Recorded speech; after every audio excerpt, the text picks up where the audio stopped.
good, everyone? My name is Gastly, and welcome to a 6v1 against DDude. And I bet you're wondering why I'm only bringing Ampharos, and that's because Ampharos isn't afraid of anything, okay? Him and I were in the last Pokemon War.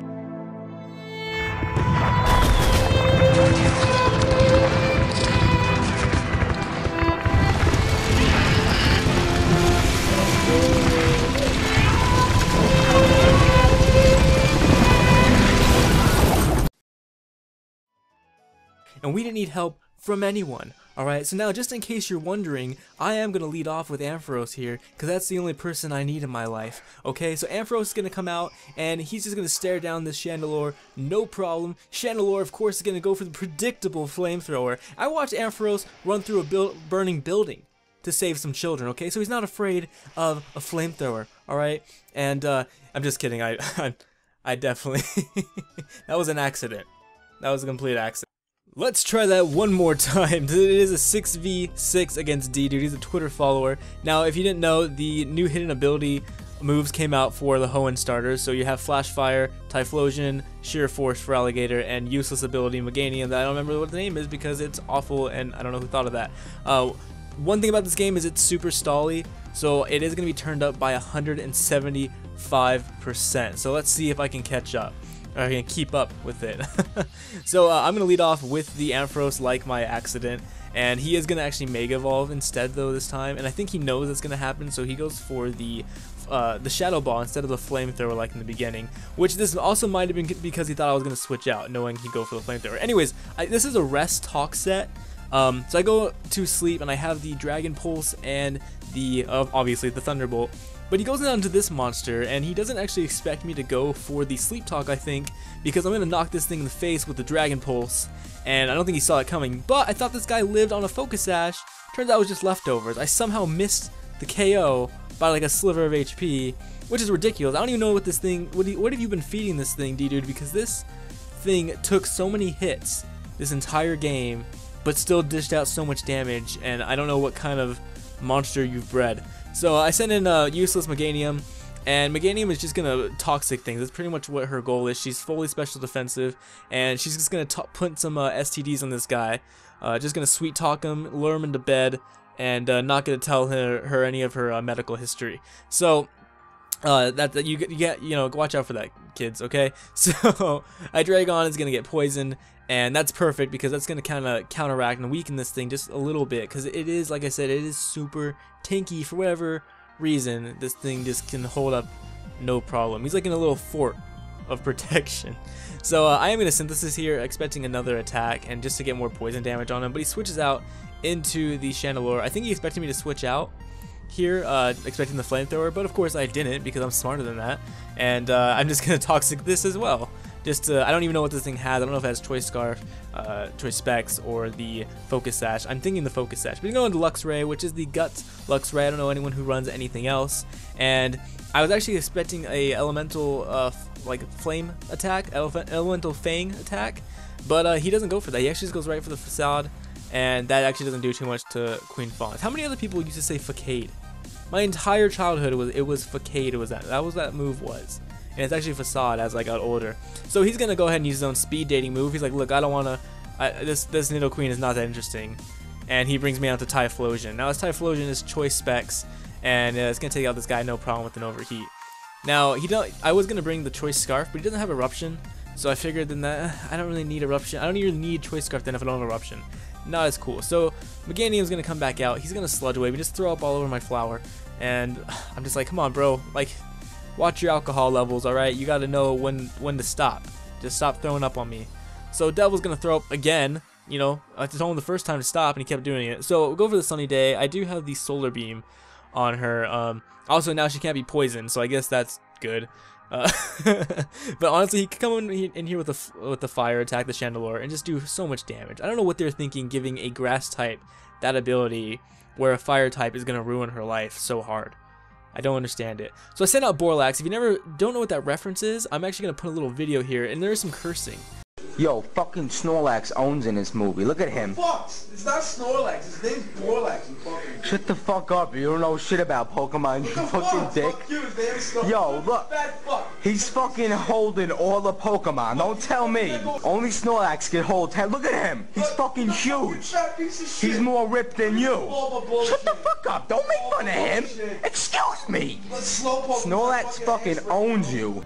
So Borelax is going to come out, and he's going to stockpile, and he's just going to get some nice, healthy, he's just getting some food, getting ready for the winter, and this guy's going to throw some seeds at me, and Borelax just eats those seeds. He doesn't understand that Borelax is doing damage to your health. You can't eat that, alright? Man, I love that video. That video is so amazing. It's just like so funny. So he's going to burn me, he's going to make fun of Snorlax's weight, and give him a sick burn. Everyone in the crowd is like a little awkward, you know, everyone's kind of like really silent, like elephant in the room, like, oh man, you shouldn't make fun of his weight. That was really messed up. But it's okay. So Snorlax is gonna get depressed that he made fun of his weight, and he's gonna fall asleep here. Just kind of, you know, just fall asleep here, because he's gonna eat his berry at the same time. So he's gonna eat and sleep, just like depressed people do. And he's gonna take another sick burn. This guy just will not relent. I mean, he's relentless. He just keeps going at him with all these mean fat jokes, and Borelax isn't having it. I mean, doesn't even make sense. So he's gonna take some more nutrients from Snorlax, even though he grows berries on his body. He's just gonna still steal from Snorlax. Kind of messed up Trevenant, and he's gonna send back out this monster. So now that I do have the belly drum up and all that stuff, I'm gonna go for the crunch. Keep that in mind. If someone makes fun of your weight, it is totally okay to bite them in the face. This is human etiquette 101, and I give you my permission. I give you the permission to do that, okay? So Borelax, and you can tell the police officers who show up later. So Borelax is gonna take this Dark Pulse, no problem, and I'm gonna go for the rest. Again, this is what I'm talking about though. This set was so so stally, but let's be honest, he brought stally stuff too. Come on. Honestly, if I didn't have Borelax, I would have totally lost this game. Borelax was a monster during this entire game, and I needed him. So he's gonna keep going for the Dark Pulses, and this fight is pretty much just Snorlax falling asleep on this guy, and they're just having a really bad date. You know, that's how I look at Pokemon. It's like two Pokemon dating, and they're just like using, like, their attacks are really just like topics of interest, you know, and they're just kind of, you know, and then yeah, and Borelax just falls asleep during the date. So so Snorlax is gonna keep taking these Dark Pulses to the face. It's not doing anything while he just keeps sapping some nutrients from him, and yeah, I don't even know what, I don't know. I hate Hydreigon. I don't even know how to say his name. I hate his design, to be honest. Look at that thing eats a +6 crunch. I don't even understand how that works. Even if it is resisted, come on. Like, Hydreigon looks like a puppet with some dangly legs, and they're like, throw some flower heads on it, and that was kind of the end of it. So I'm gonna fall asleep again. Snorlax just, you know, the first thing he thinks of when he wakes up in the morning is, wow, I cannot wait to do that again.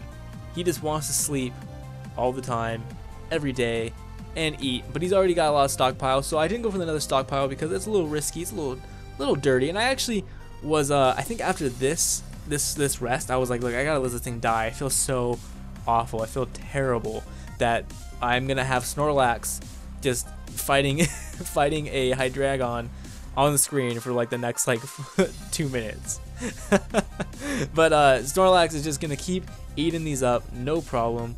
Yeah, I don't know. I mean, I always loved Snorlax, and I don't even, you know, can anyone tell me what movie they were watching in that Borelax video? Because I can't even recall which one it is, but I want to watch it again for that part specifically. So he's gonna scald. It's not gonna do really anything to me.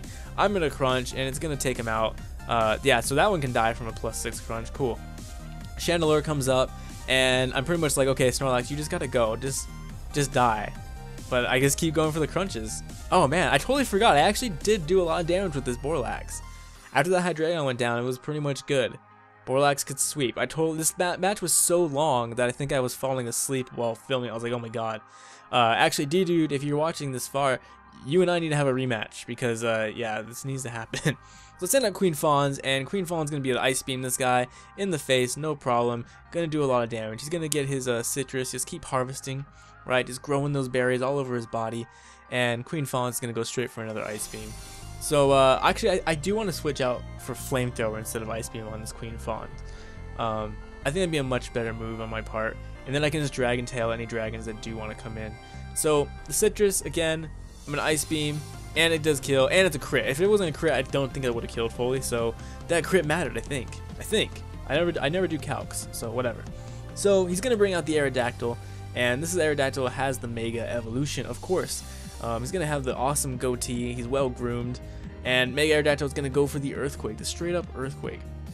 But of course, I am gonna bring in the Feraligatr with the Sheer Force Waterfall, and that is gonna do a ton of damage. I'm really happy that they released this finally. This is like the new,